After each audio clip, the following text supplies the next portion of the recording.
እግዚአብሔር በስውር የሚያይህ ከሆነ በግልጽ ይህንን ጠላትህን እንድትቋቋም የሚያግዝህ ታዲያ የዕለት አምልኮት ሲኖርህ ነው። ጠዋት 21 ማታ 21 ስብሐት ለአብ ስብሐት ለወልድ ስብሐት ለመንፈስ ቅዱስ ሃሌሉያ ለአብ ሃሌሉያ ለወልድ ሃሌሉያ ለመንፈስ ቅዱስ እያልክ ሰግደህ ወይ 27 ሰግደህ ስትወጣ እጅህን ወደ እግዚአብሔር ስለዘረጋህበት እጅህ የነካው ነገር ሁሉ ተባርኮ ይውላል። እየሰማችሁ ነው? ተባርኮ ይውላል። በቃ የምትጽፍም ከሆነ የምትጽፈው መልካም መልካሙን በጎ በጎውን ለአንተ የሚሆነውን ነው። እንዲህ ያላመለክበት እጅና ያልሰገድክበት ጉልበት ሁል ጊዜ በስውር ለሚያይ ጠላት እጅ ውስጥ ይገባል። ማታም ደግሞ ዝም ብለህ መተኛት አይደለም። በስውር ለሚያይባትህ እንደዚሁ ክብር ምስጋና ይግባ ብለህ ሰግደህ በርከክ ብለህ ጸልየህ ቅዱሳንን አመስግነህ የመላእክት እርዳታን ጠይቀህ በስውር ነው የሚያዩት። አንተ የምታየው ዓለማዊውን ነው። እነሱ የሚያዩት ጥልቁንም ከውስጥም ከላይም ከውጭም ነው። አይናቸው ብርሃናዊ አይን ነው። ኤክስሬ እንኳ አለን አይደል? እንደኛ በአቅማችን ይሄው ኤክስሬ አለ አይደል? ስትፈልግ ኩላሊት ስትፈልግ ሳምባህን የሚያያል አይደል? ይሄኛው ይሄ በሰውኛው ነው። ግን ነፍስህን አያይም እሱ፣ ወይም ሰይጣንን አያይም። ሚሊዮን ሰይጣን እያለ ኤክስሬ ውስጥ ብትገባ ሚሊዮን ሰይጣን አይታይም። የሚታየው ያንተ ስጋ ነው። ይሄ ስጋው ብቻ ነው። እና በውስጥ ግን ብዙ ጠላት አለ። ያንን የሚያጠቃልህ በስውር የሚያይባትህ ነው። በስውር የሚያይባትህ በግልጽ ጠላትህን ይዋጋልሃል ማለት ነው። እዚህ የምታየው ሁሉ በስውር የገባ ነው እንጂ ሲገባ እኔ ገብቻለሁ ያለ ሰይጣን የለም። እኔ ያስኩት ያለ የለም። ግን ጸሎት ቤት ካለህ መንበርከኪያና መስገጃ ካለህ ሲገባም ታውቀዋለህ። የምታውቀው ምንድነው? መንፈሳዊ ነገርህ ላይ ንቃት እንዳይኖርህ ያደርጋል። የመጀመሪያው ትልቁ አሰራሩ እሱ ስለ መንፈሳዊ ነገር የሚሰማህን ስሜቶች ማጥፋት ነው። እዚህ ላይ ደግሞ 3 አይነት ስሜቶች አሉ።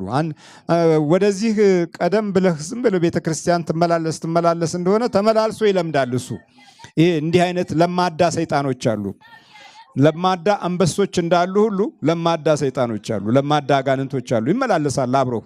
ግን አንዳንድ መሰረታዊ ነገር ላይ ህይወትህ በጠላት እጅ መያዙ ይታወቃል። አንደኛ ልጸልይ ስትል ይጠፋል። ሁለተኛ እሰግዳለሁ ስትል አቅም ያንሳል። በጎ ነገር አደርጋለሁ ስትል ደግሞ ያምሃል፣ ውስጥህን በሐሳብ ያምሃል። ቸርነትን፣ ቅንነትን በህይወትህ እንዳትይዘው ይፈልጋል። ይሄ ዝም ብሎ ማቶስቶስና ወሬ ብቻ መንሸዋከክ ብቻ ያበዛብሃል። ይሄ በቃ ወደ ቤተ ክርስቲያን የገባ ሾካካ ነው ማለት ነው። ሾካካ ሰይጣን አለ። ሹክክ ይልና አብሮ በቃ እዚሁ ይለማመዳል። ከዛ እንዳውም ውጪ ከምትሰራቸው ክፋቶች ይልቅ የበለጠ እዚህ ተመሳስሎ ከአንተ ጋር የሚሰራው ክፋት ይበልጣል።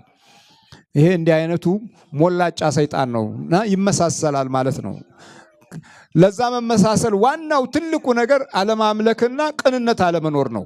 የተፈጥሮ ቅንነት ማጣት የበለጠ ይህንን ሰይጣን ያሻሽለዋል።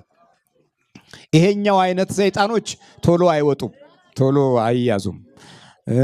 ምክንያቱም እናቃለን የሚል ባህሪያትም አላቸው።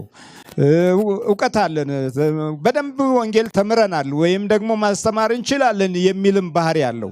እንዲህ አይነቱ መንፈስ ቶሎ መቆጣጠር አደገኛ ነው፣ በጣም ያስቸግራል። ሌላው ምንም ስለ መናፍስት ጉዳት ሳታቅ ወደዚህ ስትመጣ በቅጽበት የመነቃነቅ ችሎታ አለው። ቶሎ ይያዝልሃል። ለምን? ማምለክ ጀምረሃል፣ መስገድ ጀምረሃል፣ በመቁጠሪያ መግረፍ ጀምረሃል።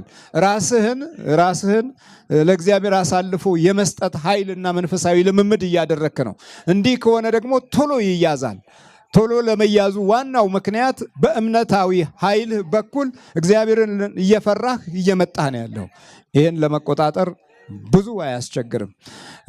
ደግነትንም ቅንነትንም የበረከት ስራዎችንም ለመስራት ውስጥ ቶሎ ስለሚዘጋጅ የዚህ ጊዜ ምሕረቱ ፈጠን ይላል።